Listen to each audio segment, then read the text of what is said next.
최근 유럽 축구계의 흐름과 손흥민의 커리어 상황, 그리고 맨시티의 전력 구성과 필요 요소들을 종합적으로 살펴봤을 때 양측 모두에게 득이 되는 이적이 될 수도 있기 때문입니다. 먼저 맨체스터 시티 입장에서 손흥민은 매우 매력적인 자원입니다. 펩 과르디올라 감독은 항상 지능적인 움직임과 빠른 전환, 높은 전술 이해도를 갖춘 선수를 선호해왔고 손흥민은 그 조건을 모두 충족하는 선수입니다. 특히 손흥민은 왼쪽 윙뿐만 아니라 중앙 공격수, 오른쪽 윙까지도 소화 가능한 멀티 자원이기 때문에 도쿠, 포든 등 기존 선수들과 조합을 달리하며 다양한 전술적 유연성을 제공할 수 있습니다. 또한 해리 케인과의 호흡에서 보여주었던 연계 플레이 능력은 홀란드와의 조합에서도 큰 시너지를 기대하게 합니다. 이적료 측면에서도 희망적인 요소가 있습니다. 손흥민은 현재 계약 기간이 2025년까지로 알려져 있으며 만약 토트넘이 재계약에 소극적인 모습을 보이거나 손흥민 본인이 우승에 대한 강한 열망을 나타낸다면 구단이 그의 의사를 존중해 적절한 이적료의 협상에 나설 가능성도 존재합니다. 30대 초반의 선수에게 천문학적인 이적료가 붙기 어려운 만큼 맨시티 입장에서는 비교적 합리적인 금액으로 월드클래스 윙어를 영입할 기회를 잡을 수도 있는 셈입니다. 또한 손흥민의 커리어적 측면에서도 이적은 의미가 있습니다. 그는 이미 개인적으로는 프리미어리그 득점왕, 월드클래스 입지 등을 이룬 상태이며 이제는 우승이라는 커리어의 마침표를 찍고자 하는 시점입니다. 맨시티는 EPL, FA컵, 챔피언스리그 등 다수의 트로피를 매 시즌 경쟁하는 팀이며 그 안에서 손흥민이 핵심적인 역할을 맡을 수 있다면 이는 선수 본인에게도 엄청난 동기부여가 될 것입니다. 구단 간 관계 역시 유연하게 풀릴 여지가 있습니다. 과거 해리 케인의 이적 불발로 인해 맨시티와 토트넘 간의 거래는 어렵다는 인식이 있었지만 이는 당시 케인의 계약 상황과 시장 가치 그리고 다니엘 레비 회장의 고집 등이 복합적으로 작용한 결과였습니다. 만약 손흥민의 의지가 분명하고 이적료 조건이 맞는다면 토트넘 역시 재정적 이익과 전력 재편이라는 현실적인 이유로 이적을 고려하지 않을 이유는 없습니다. 결정적으로 축구계에서는 예상치 못한 이적이 자주 발생합니다. 리오넬 메시의 바르셀로나 이적, 호날두의 복귀, 케인의 바이에른 뮌헨행 등 설마 했던 일들이 현실이 된 사례는 많습니다. 손흥민의 맨시티 이적 또한 그런 빅딜 중 하나로 성사된다면 이는 단지 한 명의 이적이 아니라 프리미어리그 전체의 구도를 뒤흔들 수 있는 뉴스가 될 것입니다. 따라서 손흥민의 맨시티 이적은 단순히 팬들의 상상이나 루머를 넘어서 실현 가능성을 가진 시나리오로 충분히 바라볼 수 있으며 당사자들 간의 의지와 조건이 맞아떨어진다면 그 실현은 생각보다 가까운 현실일지도 모릅니다. 한편 프랑스의 거함 파리 생제르맹 이적설도 불붙고 있는데요. 프랑스 언론 푸실은 손흥민은 6월이면 토트넘과 계약이 만료된다. 그는 PSG의 공격을 강화할 수 있는 옵션 중 하나로 간주된다. 손흥민의 PSG 이적설은 처음이 아니다. 하지만 이번에는 가장 적합한 링크일 가능성이 크다.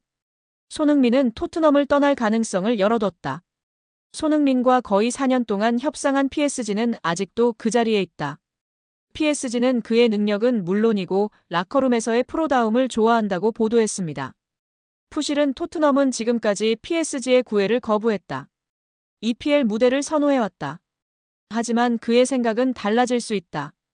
이제 영국을 떠나 새로운 경험을 할 수도 있다. PSG와 손흥민의 논의는 긍정적이다. 구단은 몇 달 안에 합의를 마무리하길 바란다. 이 경우 이강인을 활용할 수 있다. 이강인이 손흥민의 합류를 설득하는 데 도움이 될 수 있다. 두 사람은 대한민국 축구대표팀에서 함께했다. 손흥민은 토트넘에서 역사를 만들었다. 다만 루이스 엔리케 PSG 감독의 까다로운 심경을 사로잡을 만한 재능을 갖춘 선수를 영입한 셈일 것이라고 했습니다. 손흥민 측은 진술서에서 지난해 5월 23일 북중미 월드컵 2차 지역 예선 준비를 위해 한국에 입국했습니다.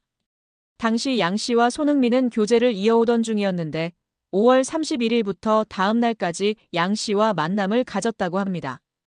6월 2일 원정 경기가 열리는 싱가포르로 떠나기 전날까지 양 씨와 만난 걸 인정한 것인데요. 이때만 해도 두 사람의 관계는 좋았던 거로 보입니다. 이를 뒷받침할 근거는 언론 보도에서 찾아볼 수 있습니다. 당시 복수의 언론은 손흥민이 공항에서 출국하는 모습을 담아 팬들에게 전달했습니다. 이때 손흥민 왼쪽 손가락에 반지를 낀 모습이 포착됐습니다. 문제는 약 한 달쯤 지나 발생하였습니다. 손흥민 측은 한 달 뒤쯤 양 씨가 임신 사실을 알렸다며 이에 손흥민은 양 씨에게 대화를 제안했지만 양 씨 측은 금전을 요구한 채 만남은 거절했다고 밝혔습니다. 이 과정에서 양 씨는 손흥민의 아이를 임신했다면서 태아 초음파 사진을 보냈고 이후 손흥민으로부터 3억 원을 뜯어냈습니다. 손흥민 측은 양 씨의 허위사실 유포가 선수와 팀에 부정적인 영향을 미칠 것을 우려해 공갈, 협박에 응할 수밖에 없었다고 밝혔습니다. 양 씨는 3억 원을 받은 후 외부에 밝히지 않겠다는 취지의 각서도 작성한 것으로 알려졌습니다. 양 씨가 손흥민에게서만 돈을 받게 된 건 아버지일 가능성이 있는 두 남성에게 모두 연락했으나 손흥민만이 양 씨의 말을 들어준 것으로 전해졌습니다. 양 씨는 실제 임신 중절 수술을 받았고 초음파 사진 역시 양 씨의 것으로 확인됐습니다.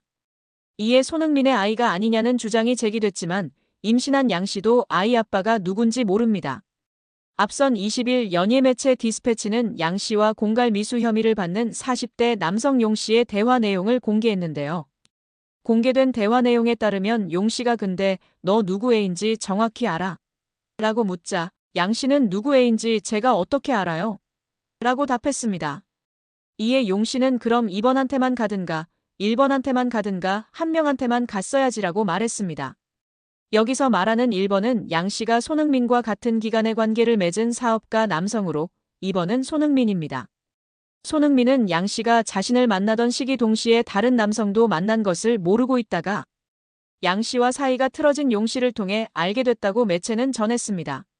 이런 일이 있은 후 용 씨는 양 씨와 지난 3월 손흥민 측에 언론에 임신 사실을 폭로하겠다며 또다시 7천만 원을 요구했다가 결국 공갈 미수 등의 혐의로 구속됐습니다.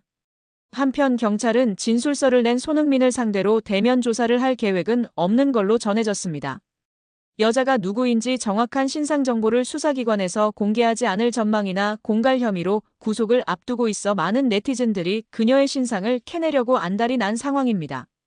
현재까지 알려진 바로는 20대 모델계 종사자인 양모 씨로 알려졌으며 정확한 나이, 이름, 얼굴 사진, 인스타 정보는 확실치 않은 상황이라고 합니다. 다만 일부 커뮤니티 글들 속에서 피의자 이름이 양민이라는 사실이 언급되긴 했으나 일부 광고를 위한 가짜로 만들어낸 인스타 주소이기도 하는 등 해프닝이 발생하고 있습니다. 무엇보다 팬들이나 국민들이 분노하고 있는 것은 손흥민을 이용하여 현재 남자친구인 B씨와 함께 범행을 공모했다는 점입니다. 전 연인이었던 사람이 현재의 남자친구와 전 연인을, 그것도 유명 스포츠 국민 스타인 손흥민을 이용하고자 했다는 것입니다.